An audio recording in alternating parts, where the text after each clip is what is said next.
Speaking of toilet paper and wiping things with your ass, Ahsoka premieres on Disney Plus tonight. Alan and I have seen episode 1 and 2 of the show. We're going to discuss it, and there will be no spoilers in this discussion. We'll have a separate spoiler discussion. Alan, tell us the story of Ahsoka and sort of in broad strokes for episode 1, and we'll get into it. So this will be fun because I've not seen Rebels, and I barely have seen Clone Wars, and I've not read any of the Thrawn books. So here we go. Ahsoka, she's there.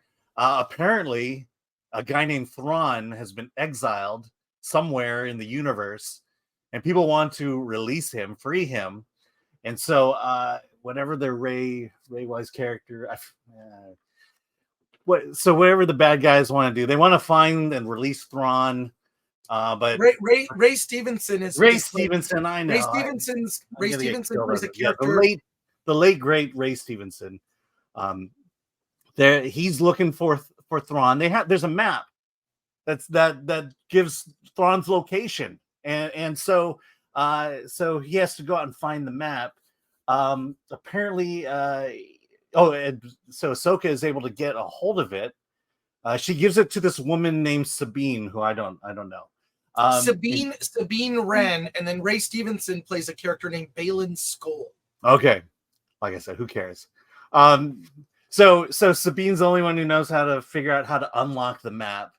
But apparently there's some tension between her and Ahsoka. Sabine takes it away, unlocks it, finds the location of Thrawn, but Baylan is able to intercept her, steal the map, and then go off and get Thrawn, making Ahsoka upset. But by the end, girl power wins out, and the two of them mend their ways and go after Thrawn. That's the oh, I'm sorry, did I spoil the first 2 episodes? I must have. No, those are okay. So a couple things. One, if you've seen Rebels, there's a chance you may enjoy this. I only watched the first season of Rebels. I have read the Timothy Zahn novels, Heir to the Empire, and Grand Admiral Thrawn might be one of the greatest new characters created for the Star Wars universe, in my opinion. Right. But how do you know that had you not read any of that? Well, that's what I mean. Like, so what I love about Grand Admiral Thrawn in the books, as portrayed in the books, we have not seen Thrawn yet. We've only seen him in teasers for the show. But effectively, what this seems to be is setting up a conflict which I predict will not be resolved, but will be resolved later in the movie coming from Dave Filoni, which will wrap up all the Disney Plus series, all the characters from the Disney Plus series, which is The Mandalorian, Bo-Katan, all those Boba Fett, all those characters are going to come together, and basically they're going to do their version of Heir to the Empire. This is what it seems to be leading. What I love about Grand Admiral Thrawn as a character, just to reference the books, is that he could conquer a world by studying the artwork of a world. So he would go to some planet. He would investigate the civilization and look at their art. And he would discover what they feared. And he would use their fears against them. Kind of reminds you of the Hurricane. But anyways, that sounds really good. I mean, they should make a series about that. But well, he was just this very thoughtful. He wasn't like a villain that was, overt or over the top. He was the thinking man's villain, let's just say. And I really like the way he was portrayed in the books. I have no idea how they're going to approach him in the show. He is coming because we've seen teases of him in the trailers. Yeah. Well, let me say, this is my problem watching the series is the word that comes to mind is confusion, because there's no setup. you know, who is Bingo. Hera? Who is Hera? Who is Sabine? Who is Ezra? I have no idea, and there's no attempt whatsoever to give you kind of a primer as to who they are. I have to go do research in order to understand who these characters are and why there is this tension going on. So I have to watch an entire series of Rebels just to figure things out. You know, how they ended up here in this place where they all hate each other. Why are they looking for Ezra? I don't. Why is that so important? The other thing is, it wasn't until I tweeted it. I have no idea when this takes place in the Star Wars universe. I thought because of the presence of Thrawn and Ahsoka that this took place before Episode 4, which totally confused me. And now I find out it's now between Episode 6 and Episode 7. And so, you know, so there's all these questions I have in my head while watching this. So if you don't know, I mean, this is the dumbest marketing decision, the dumbest executive decision ever, to just throw it out there, assuming that the entire audience knows the backstory here. And I can't believe enough people watched Rebels to make this series a popular one. And there's just so many missteps in terms of just giving us context as to where the series takes place and when it takes place. First of all, you can't understate what you just said. They throw you now. I'm familiar with Rebels, and I'm familiar with the characters from Rebels, and I watched season 1, and I determined this is a show for children. And Clone Wars was a show for children. What's that? Clone Wars was a show for children. I mean, right. So it just didn't appeal to me personally. If you enjoyed it, that's totally fine. A lot of people enjoyed Rebels, so I don't think there's anything wrong with that. It just didn't. What I feel the show didn't do in the very beginning, in the first episode, they did not really set up. They didn't set up like what the relationships are with these characters. Not even, there's like paragraphs that are at the beginning. There's no opening crawl. There's paragraphs at the beginning that have this red lettering that then kind of tell you the setup, but not in a way that tells you anything about the characters. Then you meet the characters and we have no idea why they're doing the things that they're doing. There is like an interesting opening scene with Baylan Skoll, and then there's this other character. Her name is Shin Hati. They're basically, that's the witch, right? They're basically I mean, they're Sith, right? Like they're Sith. Yes. They attack this ship and they take everyone out, and that I thought was a very good scene to open things. It felt very Star Wars, and you know, I thought that was an interesting opening. And then they did like all these wipes, which I thought like, wow, this is the feeling of Star Wars. Things move very quickly. What I was surprised by was things moving quickly and also being boring. When we're introduced to the character of Sabine, I'm going to talk about a specific scene here. So Sabine Wren, played by Natasha Liu Bordizzo. I'm sure I butchered that name, so my apologies. So they introduce Sabine. There's this big ceremony kind of celebrating, you know, the fall of the Empire, the anniversary of the fall of the Empire on this idyllic planet. And you hear this punk rock music. I'm not making this up. Folks, you're going to find out for yourself. You hear this sort of punk rock song, and Sabine is on a speeder bike, and she's going really fast, and these like fighters descend upon her to stop her. Why? I mean, is she speeding on a speeder bike? And one of the spaceships like goes to block her path. You can actually see it in the trailer. She kind of just like goes under the ship, but they're playing this punk rock music, but with like a foreign screamo on there, like an alien language. It feels so not Star Wars to me. It's weird. You know, the band in the cantina, it's like, okay, that sounds a little, it has an otherworldly feel to it. I didn't know there was otherworldly rock 98.7 in the Star Wars universe. That's effectively what was being played, and it felt so distracting. It took me completely out of it. And then you see Sabine didn't go to this ceremony because she's sad about Ezra. Why is she sad about Ezra? I don't know. He disappeared. He's gone. He made some sacrifice. He's not around.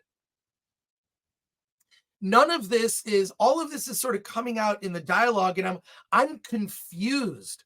I'm super confused about all this because I did not see the final season of Rebels. Alan, were you confused? I was absolutely confused. I mean, I've already talked to you about that. Sabine, she's the first time we meet her is on that star speeder or a speeder, and okay, so she's there it is right there. So yeah, she's a badass woman, and that's about all the character development you get from her. Exactly. Yeah, and then over time you realize there's some tension between her and Ahsoka. I guess we find out that not to give I guess she was a Padawan at some point, and then you have Hera. I get right there. I didn't even know she was a major character in Rebels, and the way she's used in this, you would never know that either. All you know is that they knew each other. I don't understand, because you could have just continued the animated series, saved yourself a whole lot of money, saved yourself a whole lot of time, and just kept it to the fans of Rebels. And this is essentially another chapter of Rebels. It's just the storytelling, basic storytelling is lost on Star Wars. And Dave Filoni wrote this. He's gonna write the next one. They're gonna give him my understanding is he's the historian of Star Wars. That doesn't necessarily make him a writer, and he's not doing a very good job at the moment. Right. Well, look, I just felt that there was the first episode. If you've never seen Rebels, you're going to be 100% confused. And they introduce, here's the live action version of all your favorite characters from Rebels. Yep. There is a shot, and I think this is in the trailer, so not a spoiler, but there's like a mural with all the characters from Rebels. By the way, that was at Comic-Con. Yeah. You see Sabine is like really sad looking at this mural, and the mural is like a drawing from the cartoon, stylized like the cartoon versions of the characters. Yeah, how do we honor the heroes of our past? We draw cartoon versions of them on walls. It was like I just was looking at this going like, I thought that was a joke. It's actually the cartoon versions of the characters from the live action, and there's a mural dedicated to them. Yeah, I mean, look at Comic-Con, when this was at Comic-Con, it looked cool because it's what people are familiar with. But to the idea that in the real world of Star Wars, that this is how you honor your heroes by drawing cartoon versions of them in a memorial, just seems odd to me. Yeah, it didn't work for me, and I was just mainly confused. And I felt the first episode and into the second episode, it felt very Force Awakens. We have to find this map to get to a thing. Yeah. And we're not going to get to it. At least that's the exact same plot as Force Awakens. They have to find someone by unlocking a map. Figuring out how to... Exactly. It's a complete rehash of the basically video game plotting of Force Awakens. That's by the way. Speaking of video games, yes. Whenever Ahsoka or Sabine have to, they come into a room and they have to unlock something. It's very reminiscent of the video game. I was just playing Jedi Survivor. I think that's Jedi, whatever the most recent one is. Yeah. You go into a room and you turn switches, knobs, and you're just basically puzzle solving. That's exactly what's happening in the show. Yes. In the show. How does Sabine? Oh, okay, let's not get into spoilers yet. So, but that's how things are solved here, is by puzzle solving, and exactly like the video games. The other thing is, and this is going to be the two other things that I just want to point out before we get into spoilers. We're going to get into spoilers maybe sooner than I thought. But there's a couple of things. One, the way that the world looks Mhm. It's not lived in like you would think a Star Wars show would be, or a Star Wars series would be. It doesn't have that lived in feel that the original Star Wars trilogy has. Like things do feel like they shot this on the volume. And it also feels like, in terms of I'm just going to talk about the wardrobe for a second. It just feels like very Her Universe cosplay. Yeah. Are you And familiar with the brand? and right Her off the rack. Universe? And What's right that? off the rack. Right off the rack. So there's not even like any sort of like, it just doesn't look. Yeah. But the thing is, that's the difference between shooting on film and shooting in digital. Star Wars, the opening sequence in Star Wars when Darth Vader lands on the ship, it's very clean and stuff, but because you have the soft edges, the analog edges, it feels lived in. But when you have it in crisp, clear digital, it feels like a set that was built. And I think a lot of these scenes were not shot in the volume, but it's just too clean. This is what the cosplay looks like. Her Universe fashion show. Here we go. Look at this. This is basically what what Ahsoka looks like. Yeah, well, I'm sure it's a homage to Ashley Eckstein, who owns Her Universe. Yeah, Ahsoka arrives. Here we go. Yeah. Look. Oh my god. Oh my god, they really went all out. Here's all your here it is. I'm sure that like maybe the wardrobe department just bought this stuff. Oh my god, there's a lot of it. Here you go. There's a backpack. So, all right, Her Universe getting a plug from us. But what it does look like to me, it looks like, wait, it's the wrong thing. Sorry, hang on a sec. It just looks too clean. I mean, you can see it in the trailer. My comment on the trailer was, this looks like cosplay. Mm-hmm. It just looks like cosplay. Am I wrong? No. Okay. So there's that aspect. That like, yeah. Here, let me. Speaking of visual, here I'm gonna share something. Okay, cool. All right, I'll stop this. Okay, so let me get to. Yeah. So again, not having seen much of the original stuff, but what exactly is this? Is this her hair, or is it a headpiece? If you look, I don't know if you can see it up close, but what this looks like is a vinyl headpiece stuffed with stuffing. You can kind of see the way the way it's bending, that you're seeing creases that you would associate with kind of a vinyl. What if, and someone is going to know this, I'm sure we can look online. What if that's Ahsoka's vagina? We don't know anything about this species. They haven't really been clear. And there have been other characters that have this alien design. Yeah. I mean, wouldn't you then protect the top part of it then, because it's the most sensitive? I don't know. What about Mary Elizabeth Winstead? Yeah, here, let me pull that picture up. Pull that picture up. What are her little dangling things? They're like the what are those? The Twi'leks? Well, again, it's vinyl. It looks like some vinyl piece that's stuffed with stuffing. And the thing is, the reason I'm mentioning both of these things is when it moves, it looks like cosplay. It's very rigid. It has a little bit of flexibility because it's stuffed so tightly. But I mean, is this organic? Does it move on its own? No, or is it just? Yeah, there's no. Drobetna says it's a neck pillow. Yeah, it is a neck pillow, but there's no movement to it. It moves with her head movement. It doesn't sway at all like you would think. Like video games try to get. It's just very sloppy. I don't know. It's undefined. It's just, this is what it is.